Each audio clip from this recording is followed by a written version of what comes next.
1945, our B-29s began full-scale operations against Japan. 1,500 miles to targets and 1,500 miles back from bases at Saipan, Tinian, and Guam. Here, 21st Bomber Command concentrated its massive air power and planned the ultimate crushing defeat of Japan, down to the last bomb. Here was the beginning of the end of the road to Tokyo. After 6 months of reoccupation, there were few signs of war along the quiet summer shores of Guam. The liberated Chamorros were back in their clean native villages, American citizens again, smiling and friendly, unaware that a miracle had happened around them. A miracle that moved mountains of material, equipment, and supplies across the Pacific, that changed their dirt roads into broad highways, that manicured their jungles into acres of black-topped airfields. And nearby, new communities of American citizens had set up housekeeping with various types of self-service. The latest labor-saving devices, few laundry problems, and no modern inconveniences. By midsummer, 21st Bomber Command was in business. Big business. Under General LeMay's direction, the long arm of Bomber Command began punching the enemy with appalling power. From Guam, Tinian, and Saipan, 600 plane missions increased the bombing weight 100% in 2 months. Behind this expanding power was planning. The LeMay plan began on the ground with maintenance. Assembly line technique cut engine change time from 3 days to less than half a day. In shops and hard stands, ground crews worked day and night during the blitz weeks to keep more B-29s on the line. By July, LeMay's Bomber Command is an efficient, well-oiled, well-drilled machine of destruction. Here's a vital cog of that machine: 11 men and a bomber. While they wind up for action, let's find out where they're going, and some of the things they're going to do, and why, and with what. How do they set up the longest, toughest bomber mission in history? It began about 12 hours ago in the war room at Guam, with General LeMay and his staff receiving a report on tomorrow's weather in Japan. Tomorrow's forecast is typical. Nagoya, 8/10 cloud above 10,000 feet. In the east, Tokyo area will be 6/10 at 22,000, 3/10 at 14,000 feet, closing up solid after 11 a.m. Osaka and everything west is reported completely socked in. How will the general solve that one? His B-29s are up against a blank wall except for a possible opening around Tokyo. The old man considers every vital factor and makes his decision. 4 wings will strike Tokyo at 10 o'clock. They'll go in under that weather and bomb at 12,000. Now it's a question of target selection. First priority in the Tokyo area is number 573. Intelligence informs the general that 573 is already 3/4 destroyed. At the moment, number 574, still untouched, would seem more important. Operations checks the tactical plan for 574. General LeMay orders the required changes, okays the target, and commits all executive details to his staff.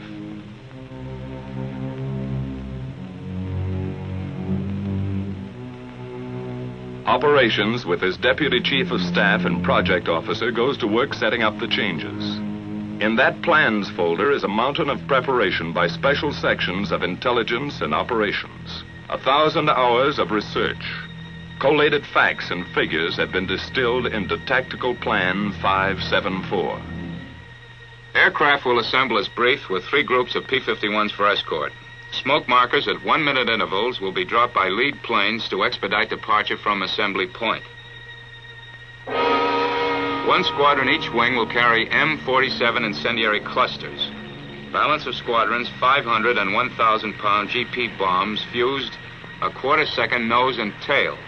Altitude of attack, 12,000 feet. Planes of 314th Wing will carry capacity fuel loads of approximately 7,300 gallons per plane. Calibrated airspeed of 210 miles per hour will be flown by all aircraft on bombing run. Radar landfall 3450 north and 140 east will be the same for all planes to afford a good land-water contrast checkpoint. The Navy is requested to furnish the following facilities for air-sea rescue purposes. 3 surface vessels to proceed to positions X. 4 submarines assigned to lifeguard duties at positions Y. 2 Dumbos to orbit at stations Z. 4 B-29s will orbit as super Dumbos at the following positions. Each section of the plan is double-checked. To supervise certain aspects of planning, Lieutenant Colonel Catton, a former lead crew pilot, was recently brought over to staff as project officer. This officer's extensive combat experience now helps to iron out operational kinks. He will accompany this mission to observe new smoke signals at assembly point. A field order is now dispatched to the wings. Takeoff time is flashed to the controller, who coordinates the vast network of communications gathered here at the heart and nerve center of command.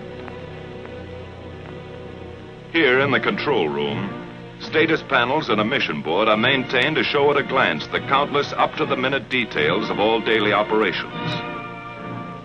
Prior to takeoff, each mission is set up on the board to afford a visual progress of the flight, from takeoff to target and return. Colored yarns, one for each wing, are laid out to indicate the flight lines, which pass close to Iwo Jima, the halfway point.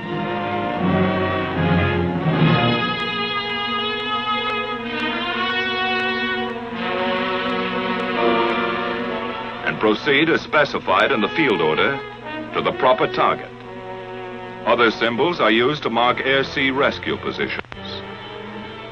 A timetable of statistics for each wing is planned and flown as recorded from hourly reports on the status panel, beginning with takeoff time.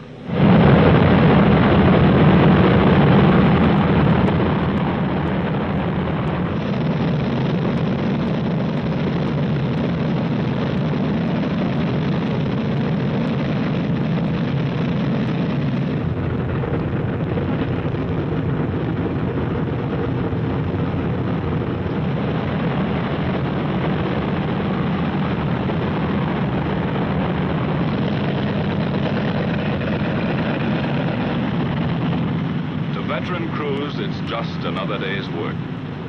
One more 1,500-mile haul up and down the ruddy Pacific. 15 hours, 7,000 gallons, 4 engines, 11 guys. Knock wood.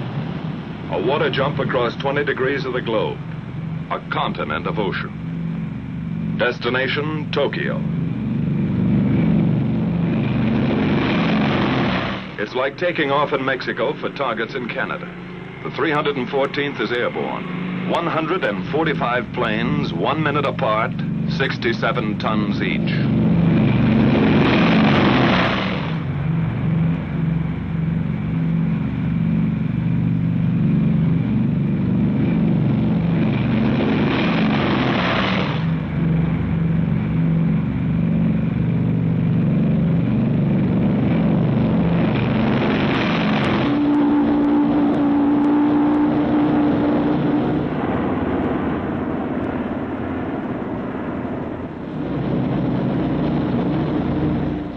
B-29 takeoffs are a tough sweat.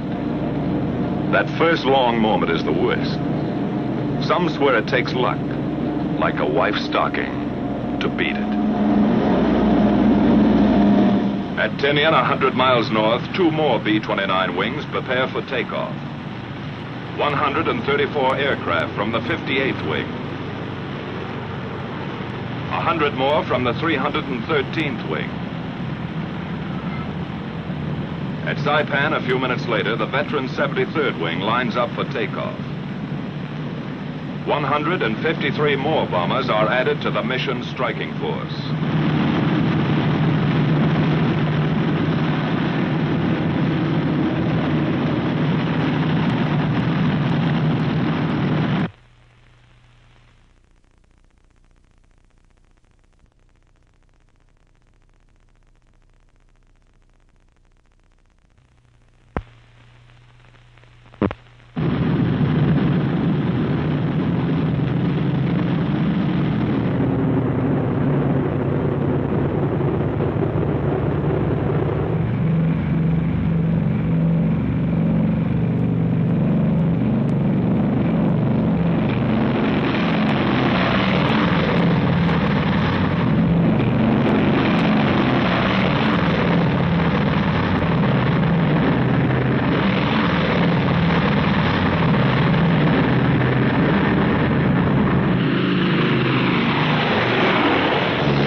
last B-29 is airborne at 1540.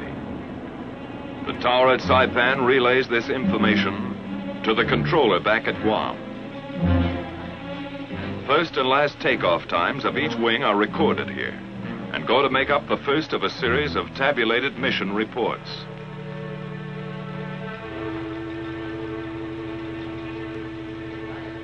Copies of these reports are dispatched to headquarters, Washington, and posted on the control room report board. During that first hour, the B-29s have settled down for the big grind, saving precious gas, cruising 1,000 feet off the water. Ability, experience, confidence ride in each plane. A plan of action for 11 men trained and tested to function as one. The navigator sets the course, logging island checkpoints as they climb past the northern Marianas. Pagan, Assumption, Morgue, the Pohores. After about 4 hours of flight, the bombers pass close to Iwo Jima, the hot rock, a black, gritty pork chop halfway to Honshu. 8 square miles bought and paid for by our Marines. We made some quick changes, cutting away that sulfurous volcanic crust and rolling Iwo's surface into one enormous flat top. 3 big airstrips now launch our P-51s for bomber escort over Japan.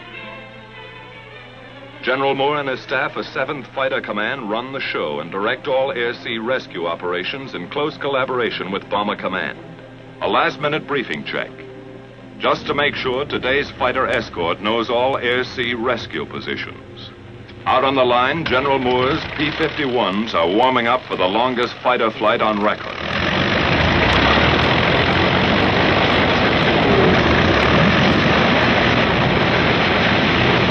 Seven hours on one engine, extra belly tanks, extra nerve and stamina in the cockpit.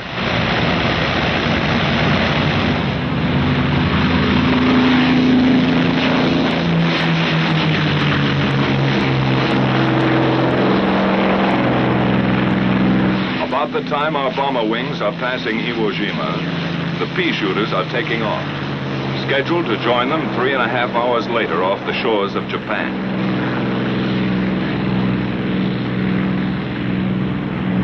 After a rendezvous at Kita, the P-51s head for assembly point, led by B-29s designated as navigator ships.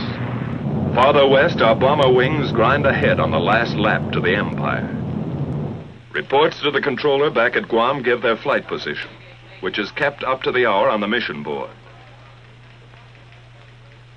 Still at low altitude, the B-29s are approaching the bad weather belt, where unreported storms and cold fronts appear suddenly across the bomber course.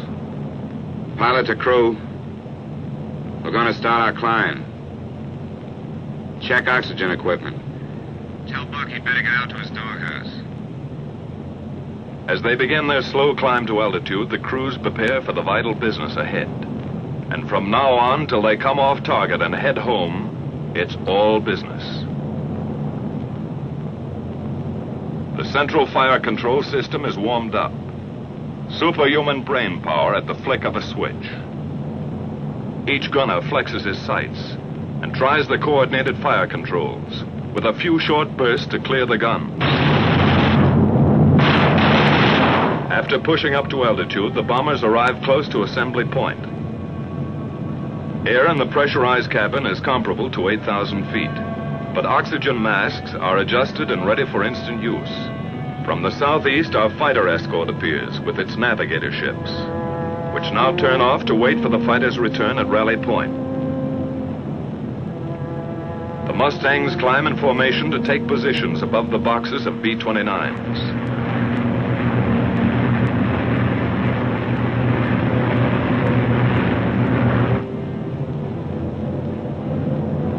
Lead bombers begin to circle, dropping the new smoke markers for assembly.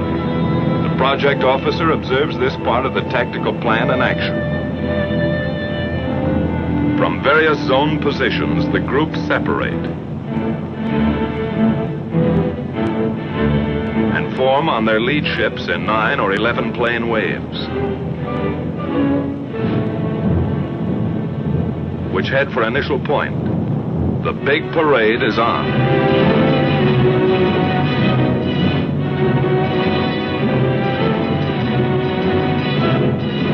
Landfall is picked up, along with the first flak burst from enemy coastal batteries.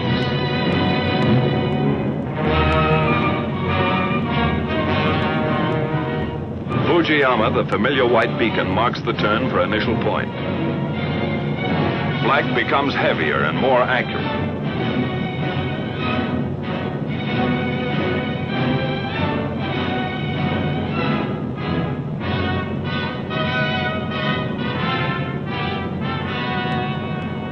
And now the first Jap snoopers appear, diving head-on into the formations.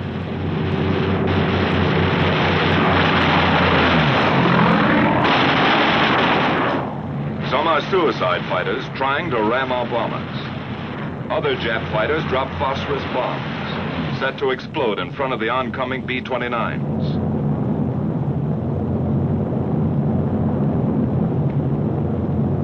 Our P-51s go out after them and know they're tangling with experts. The P-51's job is to protect the B-29s. But some of those Jap fighters filter through and meet the blast of bomber guns.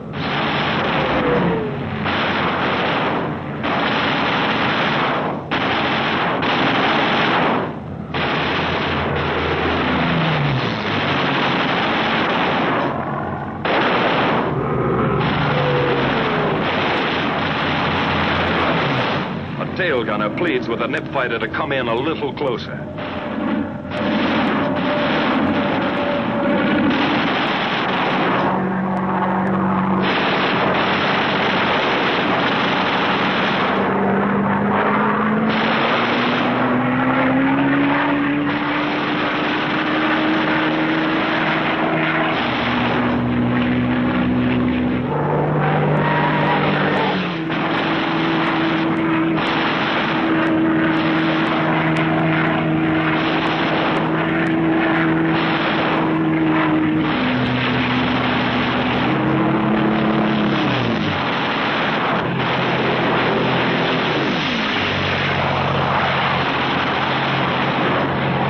From the turn at initial point, the tight bomber waves move steadily on and get ready for business.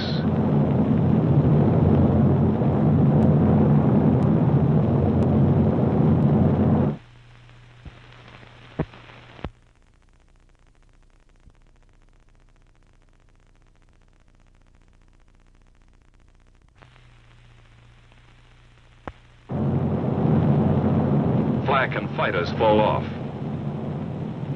But those clouds are beginning to close in, and it looks worse ahead. Then just east of Hachioji, the Tokyo area breaks clear. The bombardiers begin to draw a bead on 574. Their planes sit tight for the bombing run. Here's where we pay off.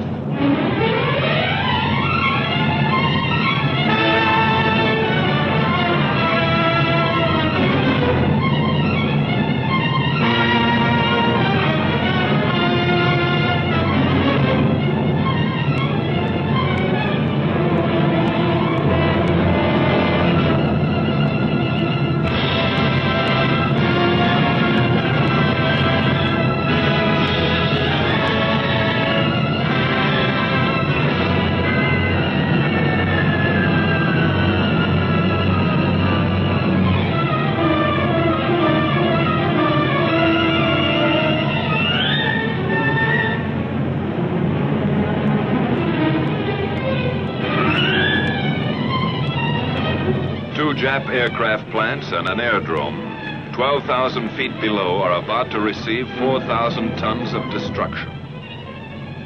The first waves of B-29s have already found their objective.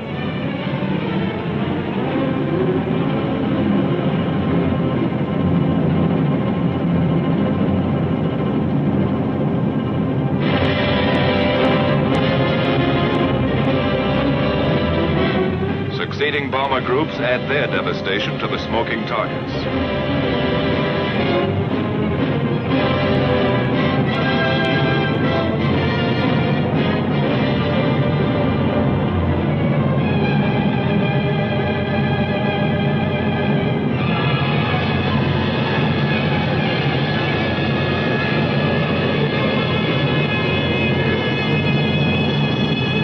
Tactical Plan 574 is now an accomplished fact. The bombers turn and go downwind, across the burnt acres of Tokyo. Close-up cameras show the scars of those spectacular fire strikes last March. 51 square miles of LeMay treatment. Across the bay, and a tailwind speeds them south, down the Chiba Peninsula.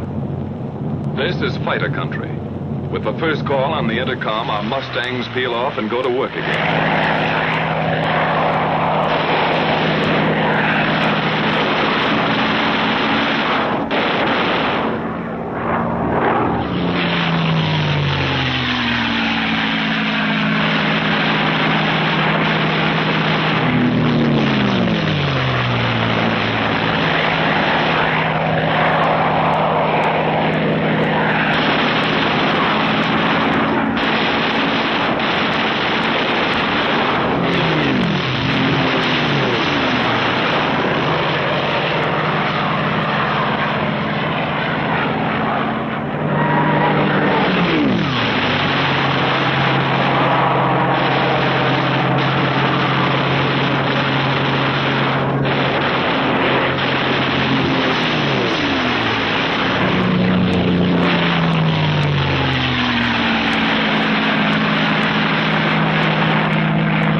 The big bombers homeward bound, our P-51s drop down for strafing runs, concentrating on definite objectives from here to the enemy coast. Skimming along at maximum speed, the fighters pair off and go to work cutting vital Jap lifelines, blasting away at communications, radio installations, power lines.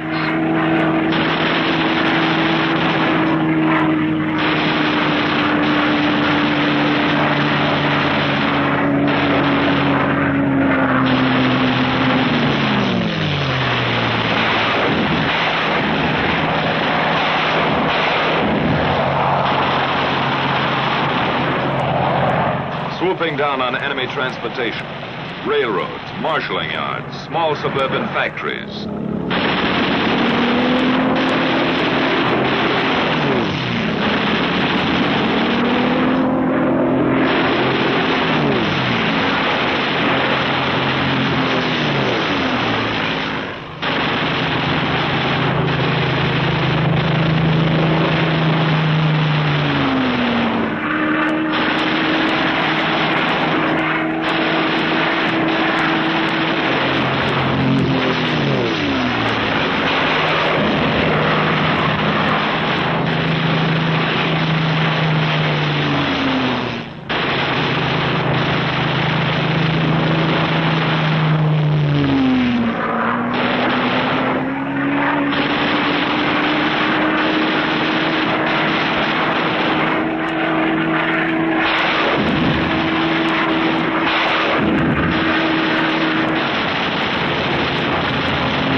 shipping targets. Freighters, fishermen, trawlers, harbor and coastal craft. Destroyer or lugger, it's the same enemy.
After strafing, our fighters climbed back to rally point and the waiting B-29 navigator planes. With the first sight of Iwo, fuel gauges are down close to empty, but fighter spirits begin to rise. They wind up and finish with a kick, coming past Suribachi at whiplash speed, and zoom into their victory rolls. Once over for each Jap kill.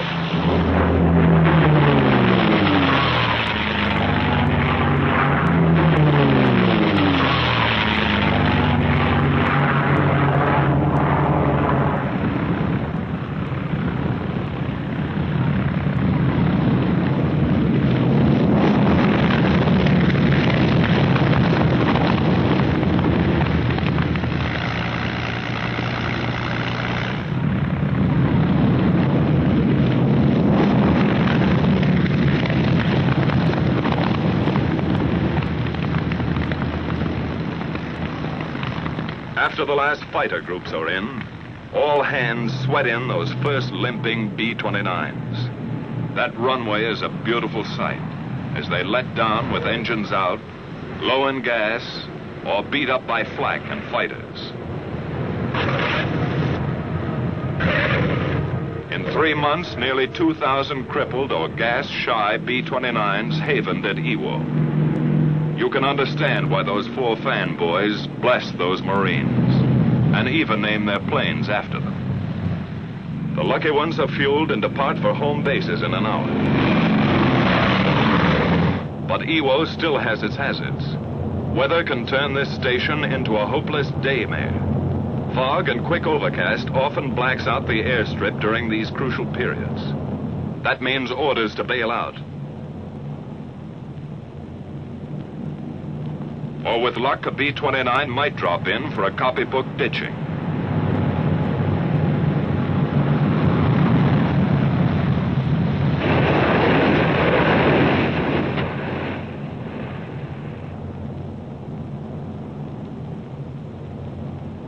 From here you can see how the cloud cover up there smothers the runway, and realize what one pilot went through. Sometimes a battle-scarred bomber staggers back to Iwo, only to flatten out at the last heartbreaking second.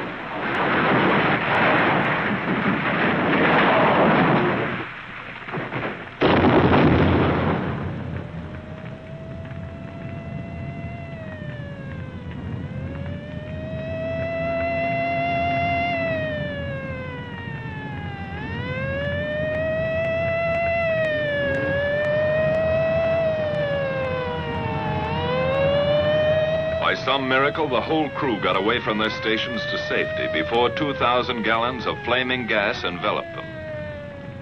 Firefighters risked their lives to save the ship. This, too, takes courage beyond the line of duty. Far to the south, most of the wings are nearing their bases. Exhausted crews wait out the last endless hour, when time seems to stop. Their position is radioed in, and the controller gets word of the approaching flight.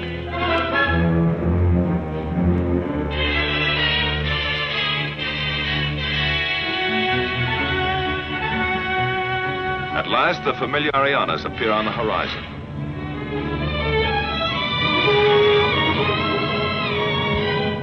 The bombers fly across Guam and turn into the landing pattern.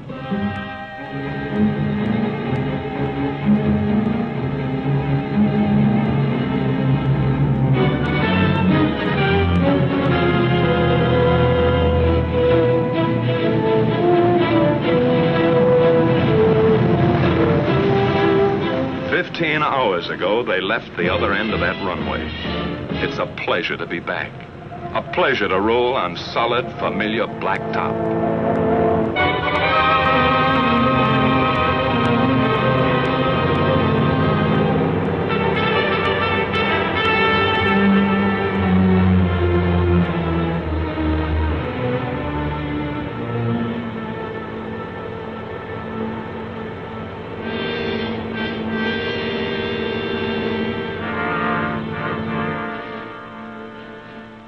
It's good to feel the sudden, humid heat, to be among the living, swapping details with the ground crew. Flak, fighters, the close call, the one that got away. But some of those B-29 crews won't be able to talk it over today. 11 men and a bomber that didn't quite make it.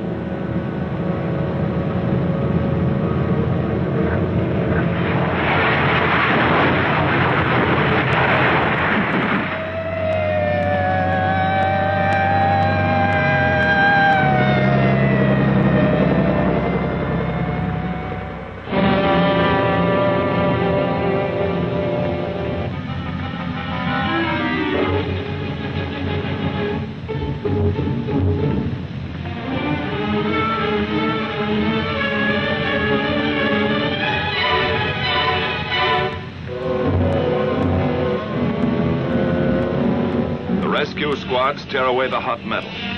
Somehow in that burning wreckage, a man has lived to feel those eager, gallant hands.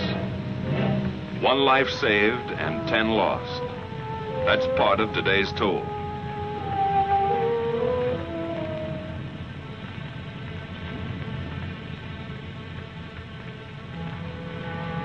And there were many other days and nights that took their toll of young American lives in the service of our relentless, expanding air power.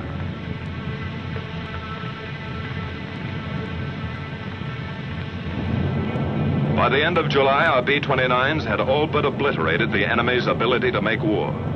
1,000-plane missions were going to hit Japan with twice the monthly tonnage that ever fell on Germany. The question was, how much longer would a beaten Japan hold out? In August, we made a test that never was applied to Germany. While great land, sea, and air forces gathered for the last invasion, our B-29s dropped 2 atomic bombs.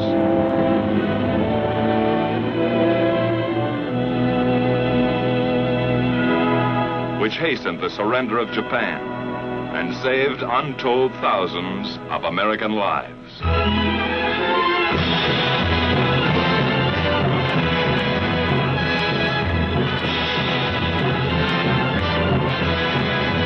So the mission of our air forces, which began nearly 4 years ago, was accomplished.